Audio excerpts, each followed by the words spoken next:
Hi guys, and welcome to the Ace Tanker for the Object 140, the Tier 10, or at least one of them, one of the Tier 10 Russian medium tanks. It's one of the newest Tier 10s in my garage, and I've been having a lot of fun in this tank. I've been having a lot of fun.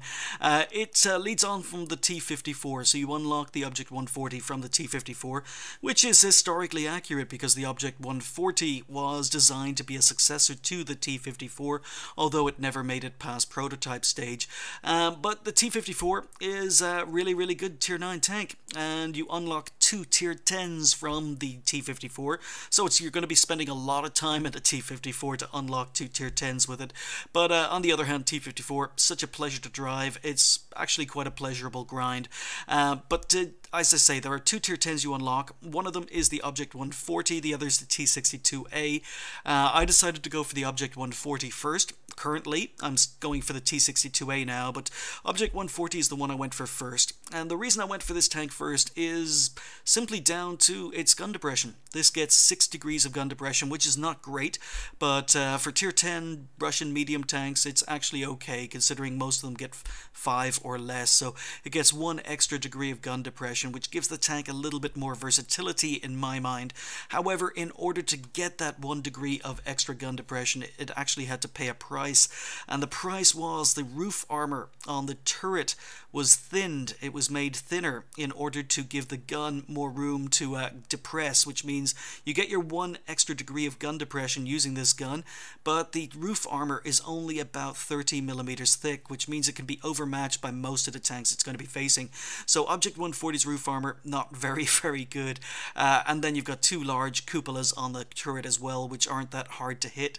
So it can go hull down. Frontally, I think the armor on the tank is very good, but if you do go hull down, and tanks are going to be going for your cupolas or top of your roof, they can pen you, they can damage you. Best thing to do is go hull down and then try and keep the tank moving back and forward to prevent easy shots on the weak roof of the tank. The hull armor, bit of a letdown as well. Again, not sure. I think it's got about 100 millimeters of hull armor.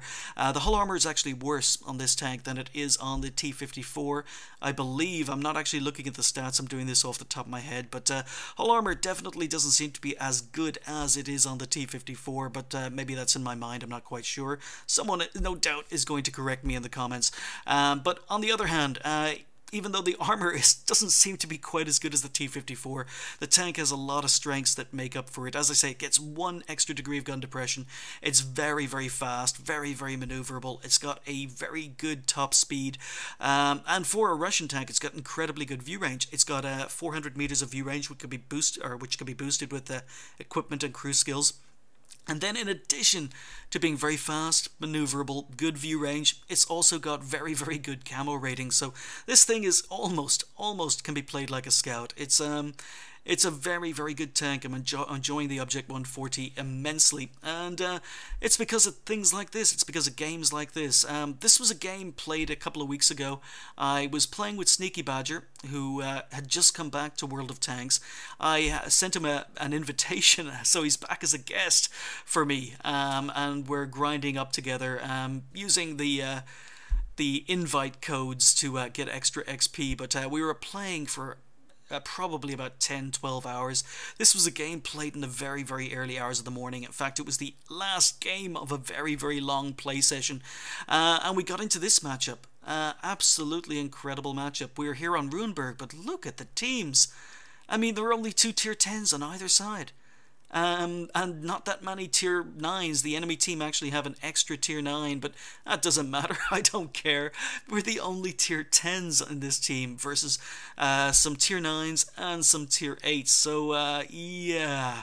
Oh, and no Artie. Forgot to mention no Artie, but then again, it's Runeberg. But I was looking at the match loading into this, or the matchup loading into the game, and I was saying to Sneaky, follow me. Follow me. We're going to charge the middle. We're the only 2 top tiers. We're the only 2 Tier 10s. We are going to play aggressively. We're going to charge the middle. This is either going to be a glorious game or it's going to be absolutely terrible. But it's the last game of the night. We're tired, so let's just do it. Sneaky said, okie dokie, let's do it. So here we go. First ace tanker in the Object 140. Now, this tank also has amazing DPM, I forgot to mention. Gun, pretty typical tier 10 Russian medium gun. 264mm of penetration, 320 damage.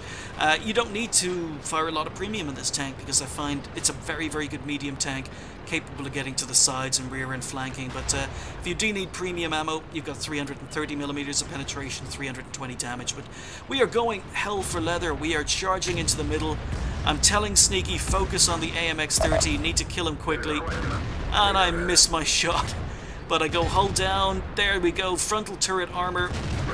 Not giving this guy any chance. Sneaky is going for it. It's the last game of the night. He rams the AMX-30, but unfortunately I can't shoot him. Sneaky's in the way.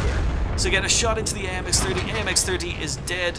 And now my driver died as a result of that. I took a hit from a Leopard, killing my driver. But just retreating, get a shot into an AMX 1390. But look at all these tanks coming. So Sneaky has retreated into a hole on the other side. I've gone into cover on this side, and now we've got the enemy team in a crossfire, and they're coming for us, an E75, but T-34 is moving in. You can see the rate of fire here. So I'm side scraping, and my tracks eat the shot. Track the T-34 in place. Sneaky's dealing with the E75. He kills the E75, someone else kills the T-34, but now Jagdpanther 2 comes, completely ignores me. Sneaky is angled, Jagdpanther 2 misses, I take out the Jagdpanther 2, so Sneaky's on 2 kills, and I'm just racking up the damage. I'm already on 2.5k, and then Sneaky says, look out, Jagdpanzer E100, but he's not looking at me, so pop out, there's that 400 meters of view range, spot an AMX-30 in a bush, get one shot in, don't kill him, but Sneaky's saying, look out, Jagdpanzer E100, but the Jagdpanzer E100 ignored us. He's just gone straight for our cap. That's fine. We can still work on these medium tanks here in the middle, so just trying to poke out, trying to get shots. My driver is still dead, but haven't needed to repair him yet. Go for another blind shot. I don't think I missed any shots. I think every single shot in this game was a hit, so I think that was a hit as well. But, yeah, VK4502B is now causing Sneaky some problems on the other side, but he's not in a position where I can deal with him. But this IS-3 just comes around the corner, and again, track him. Moving forward, this guy, he's trying to hit me, but he's trying to shoot through an enemy tank, and again, because of the angle we're at, put my driver back in, we bounce the IS-3, look at the rate of fire, able to get another shot in. So I'm up to almost 4k damage, and there we go. There's 4k damage, just killed the IS-3. Rate of fire, penetration is great, and then an Indian Panzer comes, and I really have no time to think in this game. The enemy tanks just keep charging in. Indian Panzer basically shoots me in the turret, and then I track him so he's not going anywhere, but he repairs, and Sneaky takes him out. So Sneaky's having a great game on the other side. I'm having a good game on this side. Still a VK moving in, focused on Sneaky, but I'm moving up, trying to get shots on the pattern.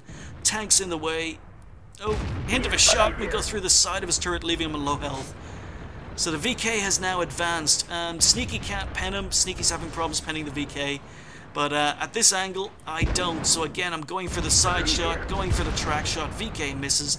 That means I don't have to be very careful. I can just poke out, got his reload beaten, track him in place. He's not going anywhere. You notice I'm tracking a lot of tanks in this game.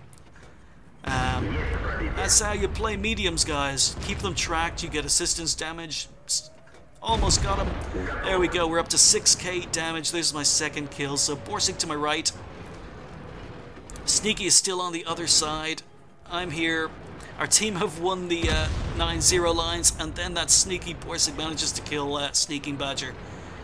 So, okay, now I know there's a Borsig down here. I'm trying to use my 400 meters of view range, but no sign of the Borsig. Borsig is very, very good camo, so I'm going to take a risk here. I'm on 1421 health, so I can afford to take 1, possibly 2 hits from the Borsig, depending on what gun he's using, of course. So I'm advancing. There's a Jagdpanzer E100 and an IS-3 capping our spawn, looking for the Borsig. And he's to my right. He's to my right. So I keep going, not going to stop. I should have actually glanced to see what way he's looking, because it turned out he was looking at the 1375. So I play around with going for the Borsig, but then I realize, you know what? Borsig's not a threat. Enemy team are capping. They're being reset, but there's a lot more hit points down here. If I go after the Borsig, there's a good chance he's going to turn around. It's going to be a 1v1, so much better to go down after the tanks that are not going to be looking my way. Again, doing flanking in a medium tank. So gotta get down here. IS-3 on low health. He's dead. Jagdpanzer E-100. And try and set him on fire with an engine shot. Probably could have gone for a track shot, but get another shot in. Just doing a little bit more damage. Come on. No, someone else takes him out, but we're on 6.6k damage. Just one tank left on the enemy team. Yeah, amazing matchup, amazing matchmaking for the Object 140. This sort of thing doesn't happen very often. Such a good tank, and to be one of only 2 tier 10s, absolutely amazing.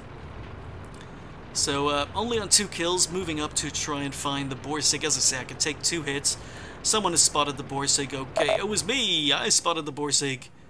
So he's turning around to deal with me. We get 1 shot in. He's focused on tanks near him, so just getting as much damage as I can out of this game. 1 more, someone else takes him out. So, first ace tanker in the Object 140. As I say, one of the newest tanks in my garage, my newest tier 10 acquisition, and I'm loving this tank. It's got everything I love about medium tanks. It's fast, it's mobile. The armor, although not quite as good as the T-54s, is actually okay. It's quite good. The view range is amazing. The camo rating is great. The DPM is fantastic. The gun is good. Everything I love about medium tanks. And I'm really enjoying the Object 140. So I've gone back. I'm starting the grind towards the T-62A now using the T-54, but definitely going to keep playing the Object 140. It's an amazing tank.